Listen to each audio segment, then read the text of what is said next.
Good morning. पिछले class में हम लोग इंटरफेरेंस को ग्राफिकली समझे थे, वेव्स को रिलेशन को समझे थे और कंडीशन फॉर द इंटरफेरेंस को भी हम लोग देखे थे। मतलब coherent source, to coherent source किसी एक पॉइंट पे या किसी जगह पे अगर मीट करता है, क्रस्ट मीट करता है तो कंस्ट्रक्टिव सुपरपोजिशन, कंस्ट्रक्टिव इंटरफेरेंस होगा। क्रस्ट ट्रफ मीट करता है तो ऐसे में डिस्ट्रक्टिव सुपरपोजिशन या डिस्ट्रक्टिव इंटरफेरेंस होगा। अभी हम लोग यहाँ पर एनालिटिकल मेथड के द्वारा रिलेशंस को फाइंड आउट करेंगे, इक्वेशन ऑफ रिजल्टेंट वेव देखेंगे, द इंटेंसिटी का relation with the amplitude of the wave क्या होगा, वो सब चीज़ अभी हम लोग एनालिटिकल मेथड से इंटरफेरेंस का बेसिक कॉन्सेप्ट क्या क्या है उसको देखेंगे। तो सबसे पहले देखो यहाँ पे हमने ग्राफ ड्रॉ किया हुआ है कि S1 S2 are the two coherent sources. S1 S2 क्या है? टू कोहेरेंट सोर्सेज है, ठीक है। और एक वेव यहाँ से जनरेट कर रहा है S1 से and it will reach to the y distance from the centre O जो आप ले रहे हैं, मिड पॉइंट जहाँ पे ले रहे हैं वहाँ से y डिस्टेंस पे P पॉइंट पे है। दूसरा वेव भी यहाँ से आकर के P पॉइंट पे मीट कर रहा है। अब ये कंडीशन किसका होगा? कंस्ट्रक्टिव होगा तो कैसा कंडीशन फॉलो करेगा, और अगर डिस्ट्रक्टिव होगा तो कैसा कंडीशन फॉलो करेगा। तो इंटरफेरेंस हम लोग लास्ट क्लास में देखे कि यहाँ पर rearrangement of the distribution of light energy होता है, redistribution of the light energy होता है, rearrangement of the light energy होता है, and after that it will make a bright and dark band। तो this is one of the phenomena of superposition of wave, ठीक है। तो interference को हम लोग इसी तरह से ध्यान में रख रहे हैं, देख रहे हैं। मान लो अब यहाँ पे हम कह रहे हैं कि देखो यहाँ से मान लो कोई वेव है S1 से एंड S2 से, ये दोनों wave at the point O पे अगर आकर के मीट करता है, पॉइंट O पे दोनों वेव मीट करता है तो यहाँ पे सेंटर मैक्सिमा बन गया। This is the centre maxima. ये क्या हुआ? सेंटर मैक्सिमा बन गया, ठीक है। यहाँ पे O पॉइंट पे सेंटर मैक्सिमा का मतलब क्या हुआ? That is the bright band का फॉर्मेशन यहाँ पे हो रहा है। लेकिन अगर हम वहां से किसी एक पॉइंट P पॉइंट पे लेते हैं तो वहां पे ब्राइट बनेगा कि डार्क बनेगा, दैट डिपेंड्स। अब वो कंडीशन हमको फॉलो करना है।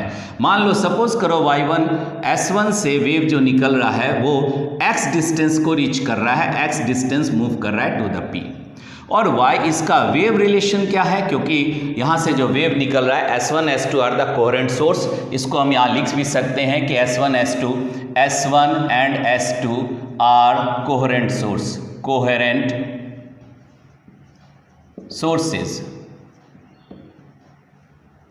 सोर्सेज है, कोहेरेंट सोर्सेज है।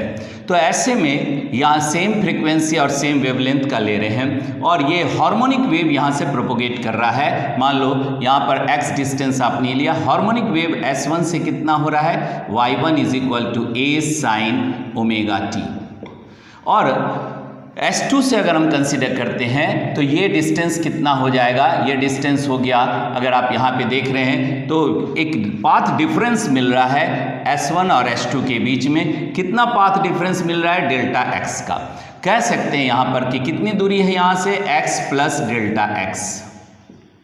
This is the distance which the wave will propagate to reach the point P। Point P में जाने के लिए S2 से जो डिस्टेंस कवर कर रहा है वो कितना हो गया?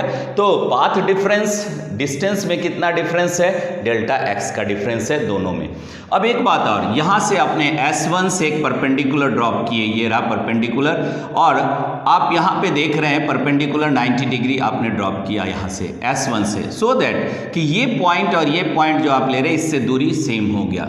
और ये जो एंगल हम यहाँ पे देख रहे हैं, ये जो एंगल यहाँ देख रहे हैं, दिस एंगल, ये क्या है? थीटा एंगल है, थीटा एंगल है। अब यहाँ पर देखो दो वेव हम यहाँ पर बना रहे हैं और इस वेव का S2 से जो वेव प्रोपोगेट कर रहा है उसका डिस्प्लेसमेंट वैल्यू कितना है? तो y2 is equal to b sin omega t plus five.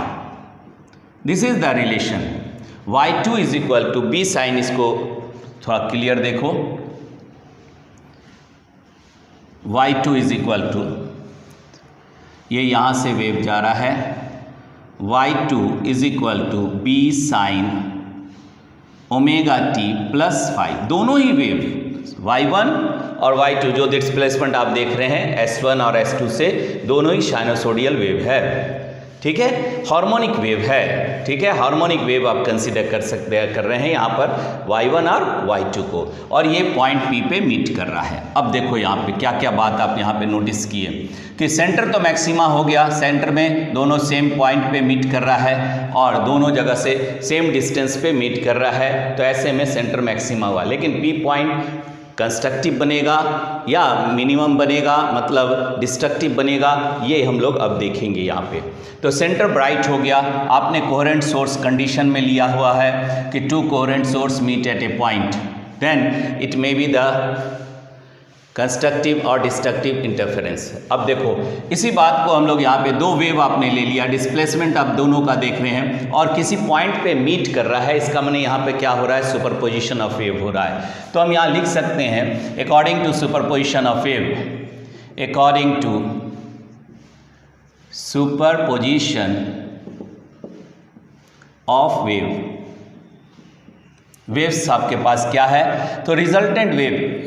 एक बात और ध्यान में रखो, सबसे पहले हम लोग निकाल क्या रहे हैं, equation for resultant wave, equation for resultant wave. अब देखो resultant wave y, the superposition का प्रिंसिपल है vector representation y1 plus y2 लेंगे। ठीक है, अब यहाँ पर क्योंकि सेम डायरेक्शन पे आप उस दोनों को देख रहे हैं, तो अब हम यहाँ वेक्टर हटा करके सीधे y इज इक्वल टू इन दोनों वैल्यू को रख देंगे। कितना है, ए y1 का वैल्यू आपने कितना लिखा है, y1 यहाँ लिखा हुआ है, y2 यहाँ लिखा हुआ है। ठीक है, तो इन दोनों का वैल्यू कितना हो जाएगा, यहाँ पे y1 का वैल्यू हो गया a sine omega t plus b sine omega t plus five, और इसको अब आप सिंपल रिलेशन, ट्रिगोमेट्रिकल रिलेशन से रिजॉल्व कर रहे हैं, तोड़ रहे हैं। y इज इक्वल टू, अब y क्या हो गया यहाँ पर, a sine omega t plus, अब इसको भी आप रिजॉल्व कर दीजिए, b sine omega t cos five plus यहाँ आ गया b cos omega t sine five.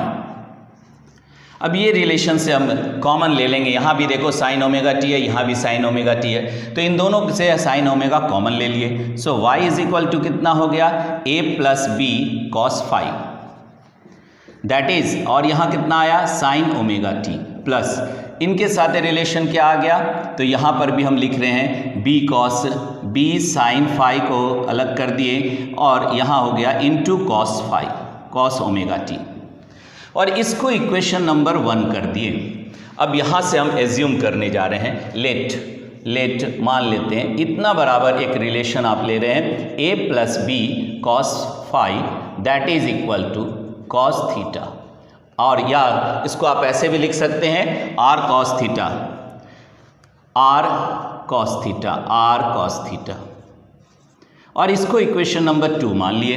तो एक आपने इसको कंसीडर किया, इसी तरह यहाँ भी ले रहे हैं b sine omega t sine five, not omega t, b sine five, that is equal to r sine theta, ये हो गया इक्वेशन नंबर 3।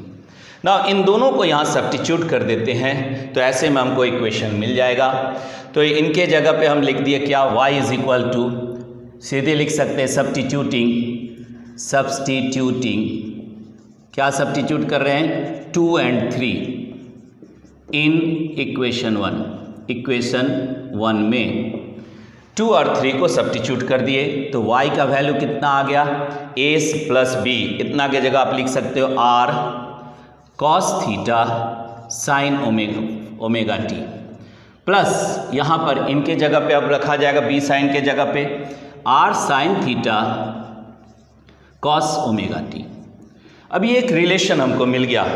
सो y डिस्प्लेसमेंट, रिजल्टेंट डिस्प्लेसमेंट जो आप देख रहे हैं यहाँ पर according to the principle of superposition, और इससे हम रिजल्टेंट वेव भी निकाल लिए। So y is equal to कितना आया, r कॉमन ले लिए, दोनों में r है, r कॉमन ले लिए, और ये ट्रिगोमेट्रिकल रिलेशन फिर आ गया, दैट इज साइन, यहाँ पर आप ले रहे हैं sign omega t plus five theta, ये हो गया equation number 4, and this become the equation. और इस इक्वेशन से अब आप क्या निकाले, equation for the resultant wave निकाले। अब इसमें आगे जा कर के हम लोग थीटा का वैल्यू जो इनिशियल फेज एंगल आपने कंसीडर किया और एम्पलीट्यूड का वैल्यू रख देंगे तो और आगे रिलेशन भी निकल जाएगा। लेकिन अभी सबसे पहले हम लोग क्या निकालने जा रहे हैं, amplitude of the resultant wave. और amplitude of the resultant wave, ये रिजल्टेंट वेव है y is equal to r sine, और एम्पलीट्यूड ऑफ रिजल्टेंट वेव को आपने क्या माना है, r माना है। तो r का वैल्यू निकालने जा रहे हैं। तो यहाँ पर क्या करेंगे, इक्वेशन 2 और 3 को squaring and adding the equation number 2, squaring and adding the equation 2 and 3, दोनों को स्क्वायर ऐड कर देंगे। तो हमारे पास रिलेशन क्या आ गया यहाँ पर, तो a square plus B square cos square phi, देखो इसको हम स्क्वायर कर रहे हैं, पहले वाले को स्क्वायर कर रहे हैं, तो प्लस 2ab कॉस फाई, ये पहला केस हो गया, प्लस इसके साथ ही आपने किया B square sine square phi. इन दोनों को एक साइड इधर के तरफ स्क्वायर कर दिए। तो ऐसे में अब इनको अगर आप स्क्वायर कर रहे हैं तो इधर भी स्क्वायर हो जाएगा, that is equal to r common ले लेते हैं, r स्क्वायर कॉमन ले लिए, और यहाँ पर कितना आ गया, cos square theta plus sine square theta. ठीक है, r कॉमन ले लिए, यहाँ पे देखो यहाँ भी r है यहाँ भी r है, तो r स्क्वायर, क्योंकि आप स्क्वायर करेंगे और ऐड करेंगे, तो अगर इसका स्क्वायर करोगे तो r कॉस स्क्वायर थीटा, और इसका करोगे तो r साइन स्क्वायर थीटा। तो r कॉमन ले लिए, तो यहाँ पर कितना आ गया, अब ये हो गया 1। ठीक है, ट्रिगोमेट्रिकल रिलेशन में क्या हुआ, cos square theta plus sine square theta 1 हो गया। और यहाँ भी देखो कॉमन है, तो यहाँ से भी आप कॉमन ले सकते हैं, तो a square plus B square common ले लिए, cos square phi plus sine square phi, यहाँ पे भी फाई है फाई, और देखिए यहाँ पे ये हो गया।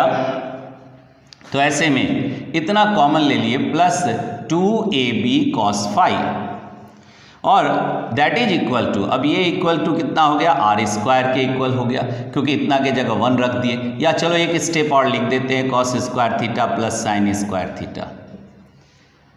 ठीक है, तो अब यहाँ से आपको r स्क्वायर मिल गया, और इतना का वैल्यू में यहाँ 1 हो गया, यहाँ भी 1 हो गया, तो आप लिख सकते हो रिजल्टेंट वेव का एम्पलीट्यूड कितना आया। So r square is equal to a square plus b square plus 2ab cos phi.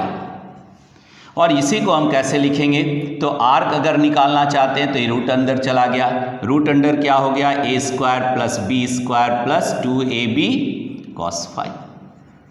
तो ऐसे में ये क्या निकल गया, हमारा रिजल्टेंट निकल गया, और इसको हम इक्वेशन नंबर 5 कर देते हैं, दैट बिकम द इक्वेशन 5। ना फेज एंगल हम देखने जा रहे हैं, फेज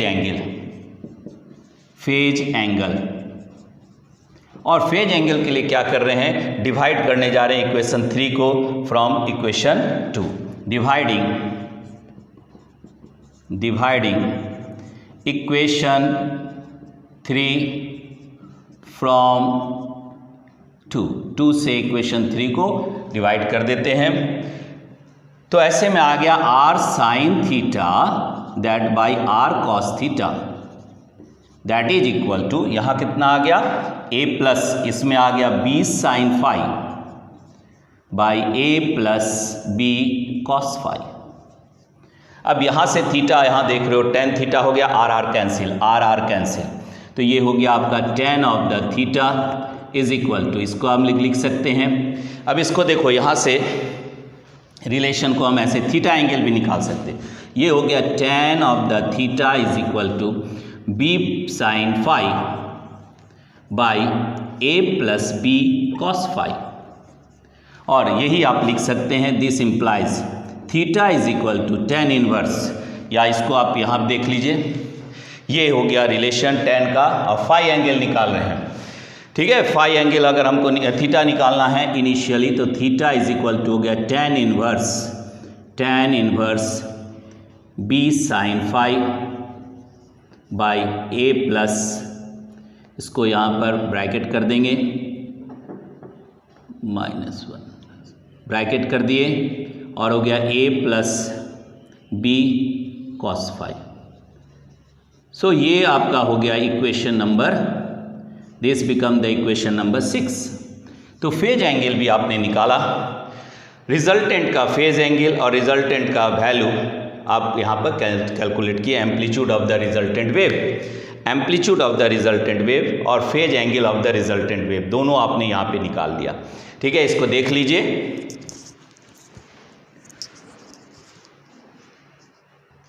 अब देखो intensity of resultant wave, resultant wave का इंटेंसिटी अभी देखने जा रहे हैं। सो रिजल्टेंट वेव आपने अभी लिखा, इंटेंसिटी का रिलेशन क्या है, तो intensity I of the resultant intensity is directly proportional to कितना होता है एम्पलीट्यूड का स्क्वायर, अभी आपने आर देखा, स्क्वायर ऑफ द एम्पलीट्यूड का square of the resultant wave. तो ऐसे में इसको आप देखेंगे I are is equal to resultant intensity is directly proportional to r square, और यही हो गया I are is equal to, proportionality को हटाने के लिए कांस्टेंट ले लिए के आर स्क्वायर।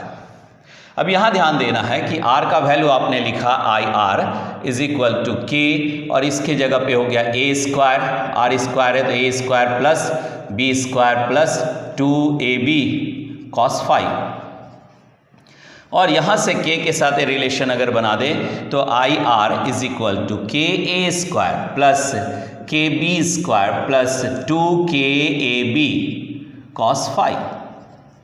और ये रिलेशन को हम आगे अगर देखते हैं I r resultant intensity is equal to, ये हो गया for the amplitude of the a, यहाँ पे लिख रहे हैं ए का है स्क्वायर लिए तो intensity of the resultant of the single wave A plus intensity of the another wave that is the B, plus यहाँ पर कितना हो गया 2 root under that is I A I B and cos phi.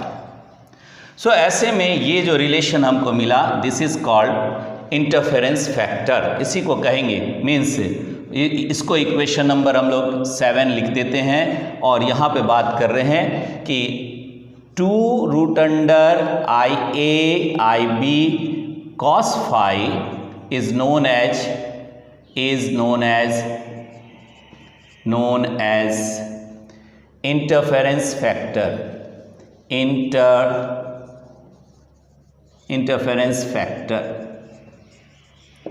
ठीक है, अब यहाँ से हम लोग कंस्ट्रक्टिव इंटरफेरेंस और डिस्ट्रक्टिव इंटरफेरेंस को देखेंगे। कंस्ट्रक्टिव इंटरफेरेंस के बारे में बात कर रहे हैं, तो यहाँ पे कंस्ट्रक्टिव इंटरफेरेंस के लिए अभी आपने देखा इंटेंसिटी का मैक्सिमम होना, तो इंटेंसिटी रिजल्टेंट इंटेंसिटी क्या हो जाएगा, मैक्सिमा हो जाएगा, मैक्सिमा, और मैक्सिमा का मतलब हो गया cos phi that is equal to +1। अब ये +1 आने के लिए फाई एंगल का वैल्यू कितना होना चाहिए, 0, 2 पाई, 4 पाई एंड सो ऑन, इस तरह होगा। तो ऐसे में फाई का जनरल रिलेशन कितना हो गया, तो ये हो गया 2n पाई। ये इसको इक्वेशन या रिलेशन ए ले लेते हैं, और हमने पहले पढ़ा है कि फाई इज इक्वल टू कितना होता है, जब आपने पाथ और फेज डिफरेंस के बीच का रिलेशन निकाला था तो 2 pi by lambda into delta x path difference, इसको बी कर दिए और इन दोनों को इक्वेट कर दो, इक्वेटिंग ए एंड बी को इक्वेट करो तो क्या रिलेशन आ गया, 2n pi that is equal to 2 pi by lambda into delta x. तो हमको पाथ डिफरेंस मिल गया, delta x is equal to 2 pi cancel हो गया यहाँ से, तो ऐसे में n लेमडा, तो n lambda is the case for the maxima. मतलब एक वेव अगर प्रोपोगेट कर रहा है, यहाँ देखो एक वेव यहाँ से प्रोपोगेट कर रहा है, ये फेज एंगल को भी रिप्रेजेंट कर रहा था, एक वेव यहाँ से प्रोपोगेट कर रहा है, ठीक है, दोनों वेव यहाँ पे मीट कर रहा है। तो जब दोनों के बीच में पाथ डिफरेंस ऑफ लेमडा के बाद 2 लेमडा 3 लेमडा जब भी आएगा तो ऐसे में कंस्ट्रक्टिव सुपरपोजिशन, कंस्ट्रक्टिव इंटरफेरेंस होगा और ब्राइट बैंड का फॉर्मेशन होगा। ठीक है, ये आपने देखा। और इसमें इंटेंसिटी अगर देखते हैं तो इंटेंसिटी के लिए भी आपके पास रिलेशन क्या है, आई इंटेंसिटी, देखो यहाँ पे आपने लिया था आर रिजल्टेंट इंटेंसिटी, तो आई ए प्लस आई बी, और यहाँ कितना हो गया +2 root under I A I B, और cos फाई के जगह पे cos 0 अगर हम कंसीडर कर लें तो 1 हो गया। तो ये हो गया क्योंकि यहाँ पर आपने लिया cos 0 इज इक्वल टू 1। ठीक है, तो ऐसे में ये रिलेशन कितना आ गया, I are is equal to I a plus I b root under कर सकते हैं, यहाँ पे स्क्वायर कर दिए आई ए, और ये कितना हो गया root I a plus root I b का होल स्क्वायर, आई बी का होल स्क्वायर। तो ये इंटेंसिटी को देख रहे हैं इस तरह से। अगर आप इसके रिलेशन में लेते हैं यहाँ पर से भी, तो भी हमारे पास k के साथ रिलेशन आ जाएगा, cos के साथ a प्लस बी का। अगर हम यहाँ पर आई आर को ऐसे लिख दे, k बाहर कर दे, a प्लस बी का whole square, a plus b का होल स्क्वायर हो गया। तो ये इंटेंसिटी निकला जब आपका क्या है कंस्ट्रक्टिव इंटरफेरेंस बना रहा है, जब ब्राइट बैंड बन रहा है तब। कहाँ कहाँ बनेगा वो भी देखें। और अब देखो डिस्ट्रक्टिव के केस में बात कर रहे हैं ना, देखो डिस्ट्रक्टिव के केस में बात कर रहे हैं। तो डिस्ट्रक्टिव यहाँ पर आ गया, ये मान लो हम यहाँ कंस्ट्रक्टिव से हटा करके यहाँ लिख दिए डिस्ट्रक्टिव इंटरफेरेंस। तो मैक्सिमा हट करके यहाँ क्या हो जाएगा मिनिमम, और मिनिमम का मतलब यहाँ पर कॉस का वैल्यू कितना है -1। किन किन कंडीशन पे आ रहा है, तो ये हम लोग देख रहे हैं पाई पे आ रहा है, 3 पाई पे आ रहा है, 5 पाई पे आ रहा है, एंड सो ऑन इस तरह। तो यहाँ पे वैल्यू कितना हो गया 2n+1 इंटू पाई। अब n इंटीजर है, n is equal to 0 1, n का वैल्यू क्या आप ले रहे हैं 0 1 2 एंड सो ऑन, इंटीजर है। तो n का वैल्यू आप जैसे रखेंगे, 0 रखेंगे तो पाई हो जाएगा, 1 रखेंगे तो यहाँ पर 3 पाई हो जाएगा, और इस तरह जनरल रिलेशन आपको मिल गया। a नंबर वही रहेगा, और यहाँ पर भी हमारे पास जो रिलेशन है वो ऐसे ही लिखेंगे, क्योंकि फेज का रिलेशन आपके पास है 2 pi by lambda into delta x. तो यहाँ क्या वैल्यू आ गया, तो यहाँ देखो इसमें अब पाई का वैल्यू हम लिखने जा रहे हैं, यहाँ आ गया 2n+1 पाई, और यहाँ से भी पाई का पाई कैंसिल हो जाएगा, पाई कैंसिल कर दो, ये देखो 2 पाई यहाँ पर है, पाई और पाई कैंसिल हो गया, तो लेमडा का रिलेशन आ जाएगा delta x is equal to, यहाँ पे एक रिलेशन और आ रहा है 2 पाई बाई, क्योंकि पाई का यहाँ पर रिलेशन है 2 लेमडा बाई 2 4 पाई हो जाएगा। ठीक है, देखो यहाँ पर लेमडा बाई 2 का रिलेशन यहाँ पर मिल रहा है ना। पाथ डिफरेंस देख रहे हैं, path difference that is the delta x, यहाँ पे लेमडा बाई 2 पाई इंटू 5।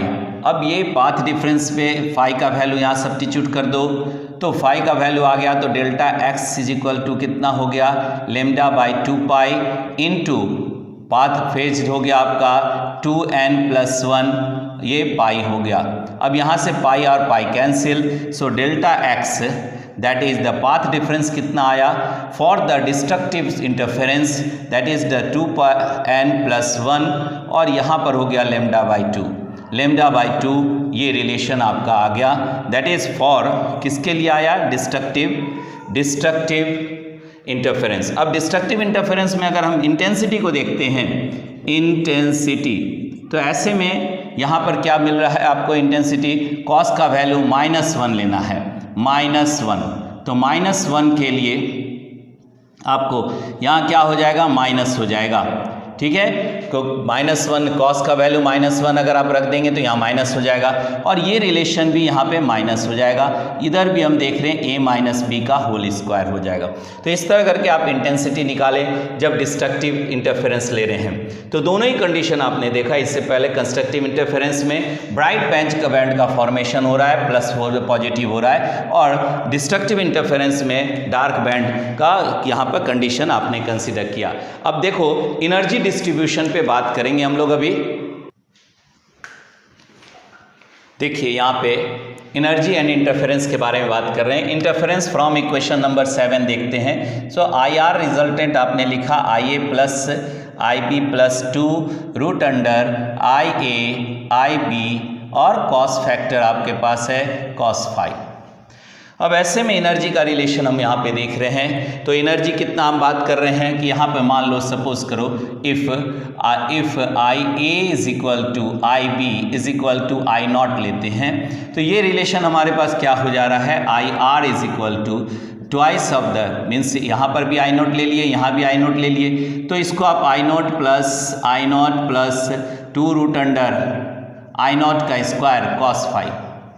ये रिलेशन कितना हो गया, I are is equal to twice I not, और इसको भी लिखेंगे, मान लो यहाँ पे दोनों को जोड़ दिए, plus 2 I naught cos phi.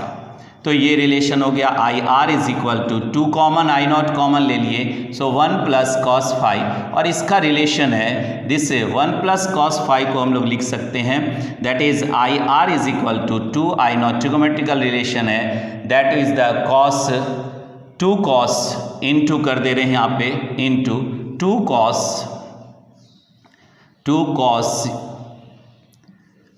Square 5/2।